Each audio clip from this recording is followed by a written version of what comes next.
Tere! Rohevälk alustab. Meie Rohevälgu 2 eelmises saates rääkisime rohepöörde olemusest ning sellest, kes rohepöördes kui protsessis võitjad ja kaotajad on. Kui kogu selline saak rohevälgust kokku võtta, siis ühe lausega võiks öelda, et võitjad on eelkõige inimesed, ettevõtted ja kodanikud, kes protsessis aktiivselt kaasa löövad. Meie eelmises saates Madis Müür viitas Briti kogemusele, mille kohaselt edukad roheinvesteeringud mõjutavad maailma jätkusuutlikku arengut kordades rohkem kui tavatarbijate käitumisharjumuste muutus. Ja kui see tõepoolest on nii, siis kindlasti rohepöörde õnnestumise seisukohast võtmeküsimus on, kuidas Eesti inimesi, ettevõtteid ja riiki tervikuna sellistes investeeringutes kaasata. Viimaste nädalate kõiki meeli vallanud küsimus on loomulikult küsimus elektri hinnast, kõrgest elektri hinnast. Räägime sellest teemast meiegi täna, kuid meile omaselt täiesti teise nurga alt räägime sellest, kuidas elektri hind endale sobivaks saada, kuidas elektri hind endale sõbraks saada. Tänasteks diskutantideks on energiakulusid optimeeriva ettevõtte Gridio kaasasutaja Konrad Hanschmidt, tere! Tere! Ja Alexela energiaturgude ekspert Kalvino, tere! Tervist! Mõlemad mehed tegelevad igapäevaselt optimaalsemate lahenduste leidmisega energiaturgudel, mistõttu ma arvan, väga palju paremaid võimalusi teemat adresseerida, kui nende meestega ei olegi. Sissejuhatavaks küsimuseks mõlemale diskutandile täna on soojendusküsimusena 2-3 kiiret põhjust sellest, miks me täna oleme hindadega seal, kus me oleme, ning loogilise jätkuna sellele tänasest teemast lähtuvalt, et kuidas olla võitjate poolel. Konrad, mis sa ütled selle peale? See on väga teemakohane küsimus. Ma võib-olla kasutan võimalust, et ma alguses natuke korraks räägin ka, mis on Gridio. Et Gridio on äpp, kus tavakasutajad saavad jälgida elektrihindu ja nendel, kellel on elektriautod, nendel me paneme need automaatselt kõige odavamate hindade ajal laadima. Et selles mõttes, kui inimene tuleb õhtul koju ja paneb kell 6 pistikusse, siis praegu võib hind olla kuskil 18 senti ja öösel on see 10 senti ja me automaatselt nihutame selle nii ära, nii et auto oleks hommikuks täis laetud. Ja selle tõttu me tegelikult jälgime ja minust on väga oluline mõelda elektri hinnast kui põhimõtteliselt 2 erinevast hinnast. On tipuhinnad ehk siis hommikul 9–11 ja õhtul kuskil 5–7, kui inimesed kõige rohkem elektritarbijad, mis on kuskil siin üleval, see on meie jaoks siin hinnagraafik. Ja teised hinnad on need nagu muud ajad, mis on siis üldiselt näiteks päeval, kui meil on isegi juba Eestis päris palju päikeseenergiat ja öösiti, kui taastuvenergia osakaal on suurem. Ja me tegelikult oleme nagu pikas perspektiivis identifitseerinud, et üldiselt lähevad tipuhinnad kõrgemaks, sest siin peavad rohkem saastavamad jaamad rohkem tootma, kütusehinnad kallimaks minema ja seetõttu need hinnad tõusevad ja siis ööstel ja päevadel aegadel, kui on rohkem tuuleenergiat, rohkem päikeseenergiat, siis tegelikult need hinnad hakkavad allapoole minema ja need on need hetked, kus me tegelikult eelmine aasta nägime Eestis esimest korda negatiivseid elektrihindu ja see aasta tegelikult märtsikuus ka. Aga nüüd, mis nüüd on viimase 3 kuu jooksul juhtunud, on tegelikult 2 põhilist asja. Üks on see, et kütuse hinnad turul on läinud igal pool kõrgemaks, eriti gaasihinnad, nii et kogu see hinnagraafik on tõusnud ülespoole. Ja teiseks on nagu see, et taastuvenergia tootmine on natukene madalamaks muutunud, selle tõttu, et Euroopas on 22 aasta kõige kehvem tuuleaasta, lisaks ei ole olnud ka Skandinaavias, mis on siis Euroopa suured veetangid, kus hüdrojaamad töötavad, ei ole olnud nii palju vett, et saaks seda väga palju elektrit toota. Ja need on tegelikult need 2 peamist asja. Ühte me saame tegelikult kontrollida, mis on kütuse hinnad, see on tegelikult väga kiire taastumise ja kütuse saadaval oleku probleemide tõttu on hinnad läinud lakke, seal võivad olla mingisugused poliitilised mured ka ja tegelikult nendega me saaksime nagu tegeleda riigi tasemel, aga vihma ja tuult me nagu ei kontrolli. Ainuke asi, mida me seal tegelikult teha saaksime, mis põhimõtteliselt oleks kõige olulisemad, ütleme siis nii majandusele kui ka inimestele, et tegelikult sa pead saavutama natukene rohkem oma energia energiasõltumatust. Ehk siis tuleks tegelikult ehitada ka kohalikult rohkem energia või taastuvenergia varasi, olgu siis need meretuulepargid, kodudes päiksepargid, et just sellistel hetkedel, kus kütusehinnad on kallid, me saaksime sealt toota. Ja teine asi on nagu see, et ütleme, see on isegi geopoliitiline risk, et meil ei saa tulla kõik maagaas ainult Venemaalt ja kui USA-d ja Katarid on juba kogu oma ekspordivõimekuse saavutanud, et siis tegelikult tulevaste kriiside jaoks peab meil olema isegi ka kütuste tarneahel võib-olla palju mitmekülgsem. Ja kui vaadata nagu seda lõppkliendi poole pealt, siis üks asi, mida me Gridiaga teeme, et me tahame nagu kõik inimesed ei viitsi kogu aeg elektri hinda jälgida.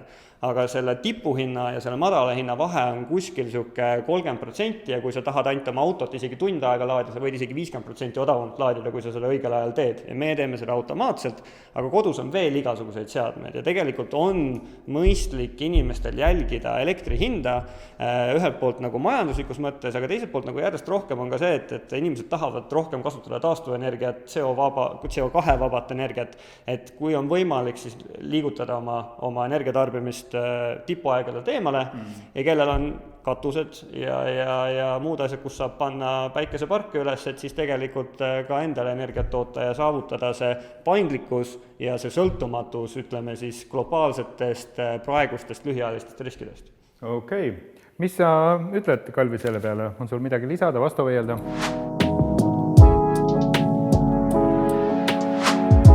Jah, nagu Konrad mainis, et ütleme, kütuseturul on täna toimumas teatav selline hinnašokk, et peamiselt just maagaasi hinna näol, et hinnad on väga kõrgeks läinud ja see läheb otseselt gaasi elektrijaamade muutuvkulusse sisse ja see on üks peamisi põhjusi, miks me täna näeme, et need elektrihinnad on tõesti nii kõrged, nagu nad on, et siin üle 100 euro megavatt-tunnist pidevalt, et gaas ise juba tänase seisuga maksab siin üle 80 euro megavatt-tunnist.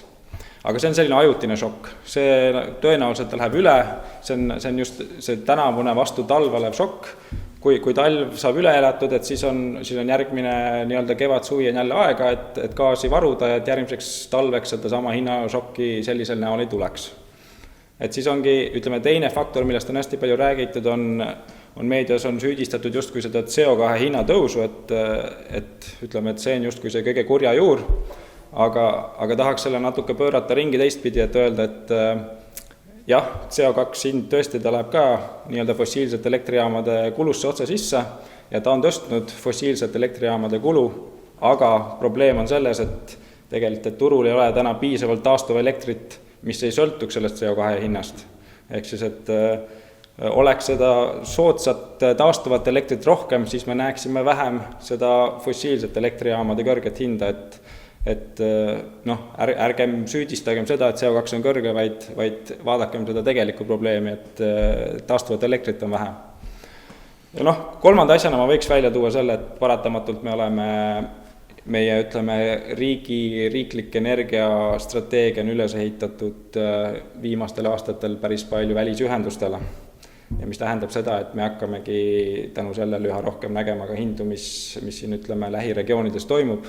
Ja täna me näemegi eelkõige seda, et mis siin nii-öelda lähemas Lõuna-Euroopas toimub, et need kõrged hinnad, mis meil on, need tulevadki peamiselt siin Saksa, Tšehhi, Slovakkia kohtadest, et paraku see on see üks osa strateegiast, et heal ajal sealt võib tulla odavat elektrit, aga halval ajal sealt tulevadki need kõrged hinnad. Ehk siis see, mida ma teie jutust mõlemast kinni püüdsin, te ausalt teineteisele väga vastu ju ei rääkinud, on see, et hinnavolatiilsus ehk siis madalate kõrgete hindade erinevus säilib ja pigem isegi kasvab ja teine asi, mis sinu jutust, mõlema jutust tegelikult välja tuli, on see, et kõrgetes energiahindades igal juhul saab süüdistada vähest taastuva energiat. Et ilmselgelt, kui on kõrged hinnad, madalad hinnad, siis on võitjad ja kaotajad, eks ole, et selles mõttes tarbijate poolel, et igal juhul taolise energia hinna jälgimise sund nii-öelda võitjate poole olemiseks on tegelikult taas kasvav, mitte nagu väheneb, salvestitel kindlasti siin oma roll ja nii edasi. Nüüd, kui siit edasi mõelda, tahate midagi kumbki lisada sellele? Et kui siit nüüd nagu edasi mõelda, siis loogiline küsimus ju, et mida meie tarbijatena, aga teisest küljest me ei pea olema ainult tarbijad. Sina oma jutust tõid välja selle, et mida rohkem me sõltume nii-öelda välistest riikidest, teistest nii-öelda probleemidest, Saksamaa, Kesk-Euroopa, mida rohkem me sõltume välisühendustest, seda rohkem me impordime endale nagu neid probleeme. Ehk et kui siit nagu nüüd kinni võtta, siis teist küljest küsimus on see, et mida me saaksime kodanikena, riigina, ettevõtetena teha selleks, et nii-öelda siis see kahju kasuks pöörata, olla nii-öelda võitjate pool. Mida konkreetselt?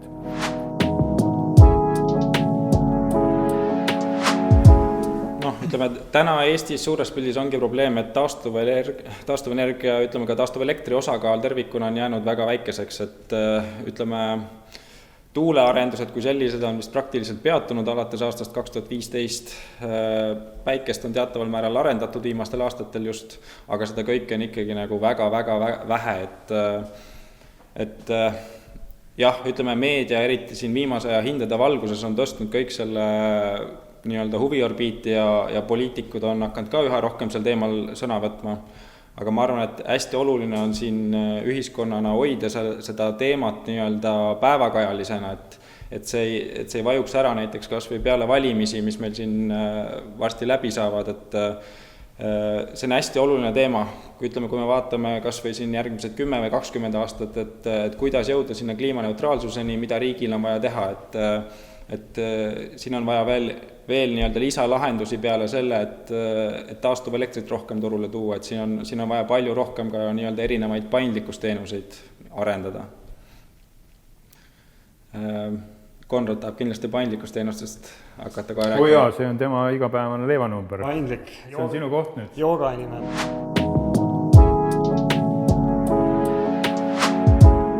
Ma tahtsin ühe näite tuua, et 4 aastat tagasi mul oli au ja kohati ka häbi töötada ühes kaevandusfirmas, ja kus oli palju kaevandusi Lõuna-Austraalias. Lõuna-Austraalias oli sel hetkel umbes 45% elektrist tuli päiksest ja tuuleenergiast. Juhtus selle tõttu, et välisühendused osariigist läksid maha, tuli siis blackout, inimestel läks elekter ära, kõik olid tagajalgadel, poliitikud astusid tagasi ja tegelikult oli väga tugev lobi ka selles industris, kus mina olin, et see on kõik taastuvenergia viga. Mida tegid sel hetkel kohalikud valitsejad, oli see, et nad ütlesid, et me saame aru, et tulevikus meil peab toimuma rohepööre, ja tegelikult mitte probleem ei ole selles, et taastuvenergiat on liiga palju, vaid probleem on see, et me ei oska seda taastuvenergiat võib-olla piisavalt hästi integreerida. Selle tagajärel tekkisid veel rohkem päikesepaneele katustele, sest inimesed tahtsid, et neil oleks oma enda energiajulgeolek kaetud. Elon Musk pani sinna ühe aku ja tegelikult selle tagajärel tekkis innovatsioon. Ja nüüd just eile tuli analüüs välja, et see samas Lõuna-Austraalias on nüüd kõige odavamad elektrihinnad terves Austraalias ja nendel on kõige tugevam võrk ja kõige tugevam siis energiajulgeolek üldse. Et Kalvi nagu sõnu ka nagu toetas, et väga oluline, et elekter on hästi keeruline nagu teema ja väga oluline nagu aru saada, et mis on lahendused ja mis on nagu pärised probleemid. Ja ma arvan, et see väga suur oht on nagu mõelda seda, et tuul ei puhu, selle tõttu ei tule kunagi elektrit. Tegelikult peab mõtlema seda, et tuul puhub erinevates kohtades riigis, regioonis, erinevatel aegadel ja väga oluline on eurooplastel, eestlastel, et meil oleks hajutatud energia tootmine. Ehk me ei pea tooma väljaspool Euroopa piire üldse nii palju energiat sisse, et see on kindlasti nagu väga-väga tähtis ja kuidas meie ka tavakodanikud kõige rohkem saame oma arvamusi näidata, on tegelikult valimiskasti juures, et tähtis on ka need, et need, keda inimesi, keda valitakse, need on tegelikult ka pädevad inimesed ja suudavad pädevaid inimesi panna kohtadesse tööle, kes meile pikaajalise strateegia välja töötavad. See on nagu selline suurem jutt, aga üldiselt mis nagu päris tavaliselt saab teha igapäevaselt, need 2 asja on väga lihtsad. sa pead olema paindlik oma tarbimises, ehk siis võimalikult palju suutma nihutada oma pesemist, auto laadimist, elektri kütmist, kõike muud odavamatele aegadele. Ja teine asi on see, et võidavad siin ka need, kes suudavad odavalt elektrit toota. Kui sa paned päiksepaneeli katusele, siis sa ei maksa mitte ühtegi penni, kui päike tuleb pilve tagant välja sellest, et see elektrit tootma hakkab. Alguses sa pead lihtsalt tegema selle investeeringu. Et need on need kaks asja, mis on väga olulised. No üldiselt palju räägitud, varemgi räägitud ja täna üle korratud jutt on see, et rohkem on taastuvaid vaja. Aga üks asi, mida ma te mõlema jutust nüüd kinni püüdsin ja mis läheb tegelikult vastuollu seni kehtiva doktriiniga Eestis, on see, et ühendused impordivad probleeme. Siiamaani oleme käsitlenud seda täpselt vastupidi. Ehk et ülepiirilised ühendused vähendavad probleeme.